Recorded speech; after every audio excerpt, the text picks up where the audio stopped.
Like you brought up Blake Johnson in a previous podcast about how it's an investment, it's not your home. So I would assume people don't want the mobile homes because they don't want to live in there. It's like, of course, I don't want to live in there either, but if you can make money, who cares? Well, financing is more difficult as well.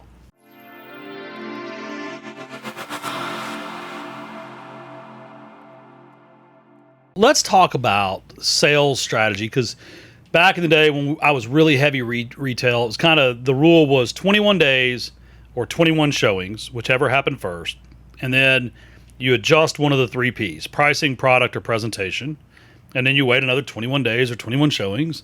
You adjust one of the 3 Ps, pricing, product, presentation. And that was just kind of the cycle. Are you not seeing the showings? Or the showings low offers? Could you maybe talk about the feedback you're getting from the market? So we've had showings. In fact, we did get one offer on the property. But it started off kind of weird because the agent submitted the offer, and, we had been on the market already for about between 60 and 70 days. And I think when agents see that, it's kind of like blood in the water. It's like, all right, you guys, haven't sold. Psychological, right? Yeah, exactly. So I tried to have a conversation with her and just let her know, like, hey, we're open to accepting your terms, because they also wanted us to build a fence around the entire 1 acre. So that's a little over $10,000. Yeah. So I was just trying to kind of tell her, hey, we're willing and we're open to the terms that you guys are offering, but we're also not gonna, let you guys take advantage just because we've been on the market, for a little while. And I think the way I was talking to her, maybe like she wasn't feeling it, because basically she kind of got intimidated, I think, talked to her client, and shortly after they submitted their offer, they withdrew. But my partner then reached out to them, kind of brought them back to the table, and then we went through the process. But they ended up doing an inspection. Everything checked out well. Our roof, we actually got a roofer to come out, looked at the house. He gave us a no issues letter, but the buyer was saying that her insurance company, for whatever reason, wouldn't insure the roof, and so she wanted to back out for that reason. So it started weird because they backed out, like, after our conversation.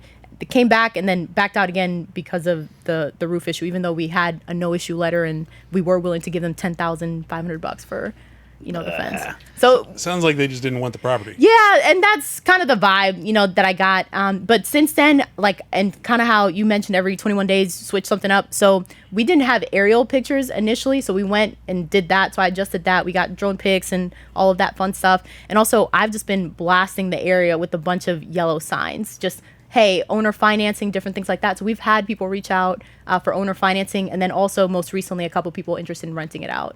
But surely that's not all of your inventory. Some of them are still going.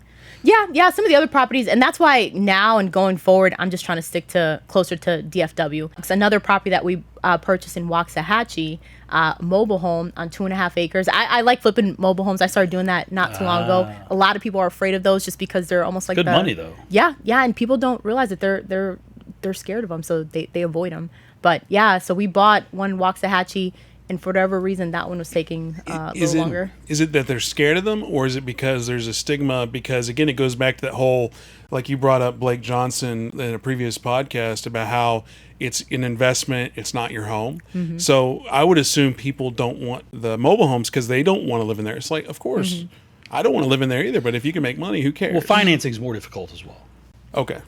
That makes more sense. So it's, when you're selling a mobile home, a lot of times, it's an FHA buyer. It's got to be affixed to a permanent foundation. A lot of us lenders shy away from them unless you have a lot of experience in them, because you're repairing plastic. You're not repairing concrete and wood. So it's just different. Yeah. Well, I know Daniel Moore, Propelia, when we did all those Propelia TV, he did a full-on course, and that was some of the most popular videos on that channel, but it was still, speaking Greek. Yeah. I was like, I don't, because they would talk about the tags and all this other stuff, and I'm like, why can't we just go back to foundations and plumbing? Yeah, and it's roofing? not until you go through it that when people reach out and they're like, hey, do you have your HUD tags? And I was like, yep, I have the HUD letter. It's approved for FHA. We've already had it retrofitted. So it's like, unless you've done one, you don't know what you don't know. So prior to us doing our first one, we didn't know that we needed, to have retrofitting done or any of that stuff. So if riches are in the niches and you're doing mobile homes, but you're also doing properties out in Kaufman, and I know you do single family within the city, are you just like, hey, I don't give a shit about the riches and niches, I'm going to do what I would do? I definitely like that phrase, and you're absolutely right.